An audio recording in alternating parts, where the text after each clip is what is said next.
Beternak burung puyuh selain bermanfaat bagi peternak, juga memiliki keunggulan. Di antaranya adalah satu, telur dan daging memiliki nilai gizi dan rasa yang enak. Dua, bulunya burung puyuh dapat digunakan sebagai bahan berbagai kerajinan tangan atau perabot rumah tangga lainnya. Tiga, pupuk kandang dari burung puyuh dapat digunakan untuk kompos yang baik dan dapat digunakan sebagai pupuk tanaman.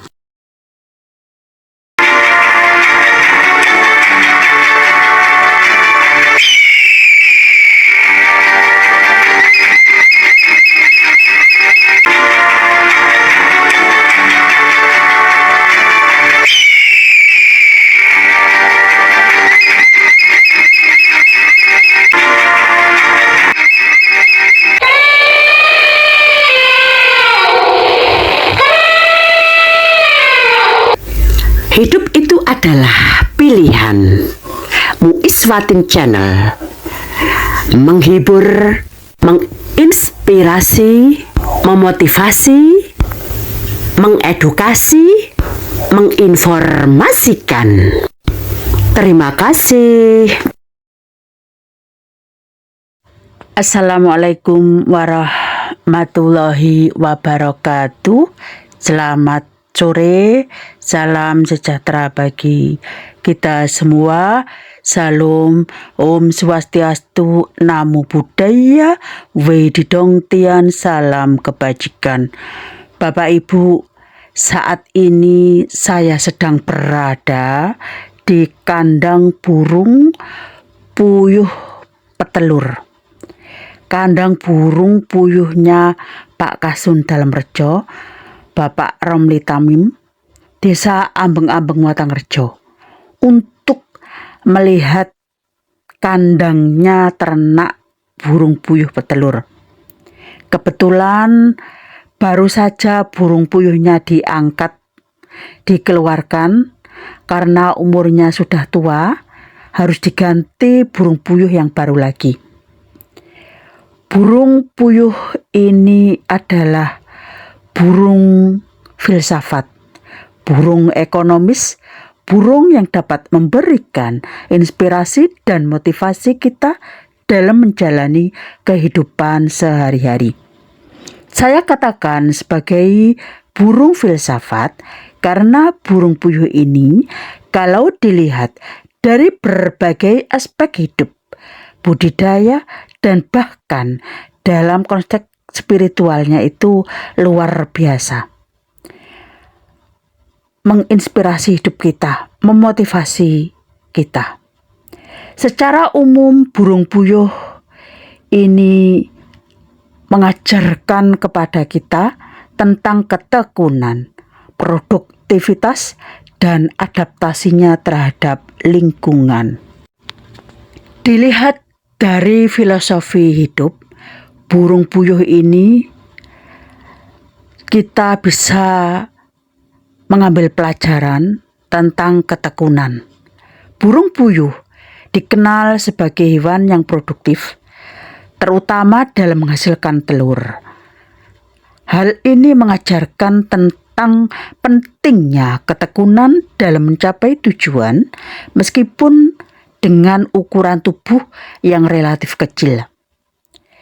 Burung puyuh ini adaptasi, mampu bertahan hidup di berbagai kondisi lingkungan, baik di darat maupun di udara, dengan kemampuan terbang terbatas. Ini mengajarkan kepada kita tentang pentingnya adaptasi terhadap perubahan dan tantangan hidup. Burung puyuh ini juga mengajarkan kepada kita tentang kesederhanaan. Burung puyuh hidup dengan sederhana, tidak membutuhkan tempat yang luas, dan makanannya pun relatif mudah didapatkan. Hal ini bisa menjadi refleksi tentang kesederhanaan hidup dan mensyukuri apa yang ada. Burung puyuh bila dilihat dari cara budidaya. Untuk peluang usaha, budidaya burung puyuh menawarkan peluang usaha yang menjanjikan, terutama dengan permintaan telur dan daging puyuh yang cukup tinggi. Sedangkan dari efisiensinya, peternakan burung puyuh tidak membutuhkan lahan yang luas dan dapat dilakukan dengan skala kecil maupun besar. Burung puyuh ini juga memiliki manfaat ganda. Selain menghasilkan telur dan daging, burung puyuh juga dapat membantu mengendalikan hama secara alami. Sedangkan apabila kita melihatnya dari aspek bidang spiritual, burung puyuh ini keberadaannya dalam ekosistem telah mengajarkan tentang pentingnya keseimbangan alam dan peran sebagai makhluk hidup. Burung puyuh ini kalau kita melihatnya dari aspek bidang spiritual, mengajarkan kepada kita tentang rasa bersyukur.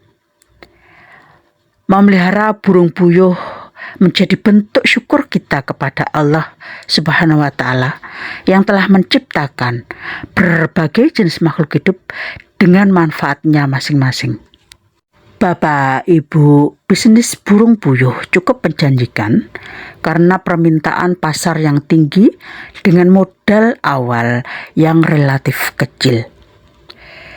Bagi para pemula, inilah ada tips beternak puyuh sederhana ala Mamatin. Langkah pertama, pilih bibit berkualitas. Pilih burung puyuh yang sehat, bebas penyakit, dan memiliki potensi produktivitas yang tinggi. Langkah kedua, siapkan kandang yang sesuai. Kandang harus bersih, nyaman, dan memiliki ventilasi yang baik. Kandang bisa dibuat bertingkat untuk menghemat tempat. Seperti yang Anda saksikan bersama ini, kandangnya dibuat bertingkat. Langkah yang ketiga, perhatikan pakan dan nutrisi. Berikan pakan yang berkualitas dan sesuai dengan kebutuhan puyuh. Berikan pakan 2 kali sehari, pagi dan sore. Langkah yang keempat, perhatikan kebersihan kandangnya. Bersihkan kandang secara rutin untuk mencegah penyakit dan bau yang tidak sedap. Langkah yang kelima, pencegahan penyakit. Lakukan vaksinasi dan berikan vitamin untuk mencegah penyakit pada burung puyuh. Langkah yang enam, panen telurnya secara rutin. Panen telur dilakukan setiap hari, pagi dan sore hari untuk menjaga kualitas telur. Langkah yang ketujuh, pahami siklus produksinya. Burung puyuh mulai bertelur pada usia sekitar 6-7 minggu. Ada juga yang sampai 10 minggu. Dan masa produktifnya bisa mencapai 1,5 hingga 2 tahun. Kotoran burung puyuh bisa diolah menjadi pupuk organik. Ini bisa kita jadikan sebagai hasil sampingan. Bapak, Ibu, selain trik yang saya bagikan tadi, beternak burung puyuh memiliki banyak keuntungan. Keuntungannya satu, penghasilan burung puyuh ini menjanjikan. Karena apa? Karena burung puyuh khususnya yang betina itu bisa menghasilkan 250 hingga 300 butir telur per tahun. Keuntungan yang kedua, modal awalnya itu terjangkau. Tidak membutuhkan modal besar untuk memulai usaha ternak puyuh. Dan yang ketiga, lahannya tidak harus luas, lahan terbatas. Bisa beternak puyuh di lahan sempit, bahkan bila kita punya rumah, kita juga bisa beternak puyuh ini. Keuntungan yang keempat, siklus produksinya cepat. Puyuh mulai bertelur pada usia 6-7 minggu. Tapi ada yang 10 minggu juga ada. Itu malah bagus. Sebenarnya 6-7 minggu itu sudah bertelur. Terus keuntungan yang kelima, sumber proteinnya berkualitas. Telur dan daging puyuh adalah sumber protein hewani yang baik. Yang keenam, peluang diversifikasi produk. Kotoran puyuh ini bisa diolah menjadi pupuk. Yang ketujuh, resiko penyakitnya rendah. Puyuh memiliki daya tahan tubuh yang cukup baik. Dan kenali pula ciri-ciri dari puyuh jantan dan betina agar kita mudah untuk pembibitan. Dan pahami pula cara panen telurnya yang benar untuk menjaga kualitas telur. Bapak, Ibu, dan yang terakhir, untuk mencegah serta mengatasi penyakit pada burung puyuh, buat perencanaan yang matang dan perawatan yang baik. Peternak puyuh bisa menjadi usaha yang mengasihkan juga menguntungkan. Bapak, Ibu, sebenarnya saya ini ingin menunjukkan burung puyuhnya, tapi kebetulan karena burung puyuhnya sudah diangkut keluar dan saya terlambat datang ke sini. Meski begitu, perlu saya informasikan juga, burung puyuh ini jenis burung yang tidak dapat terbang. Epek plek itu. Memiliki tubuh yang relatif kecil, berkaki pendek, serta memiliki punuk. Dan sampai saat ini penyebab gagalnya reproduksi burung puyuh adalah masalah nutrisi yang tidak sepenuhnya memenuhi kebutuhan burung puyuh setiap harinya.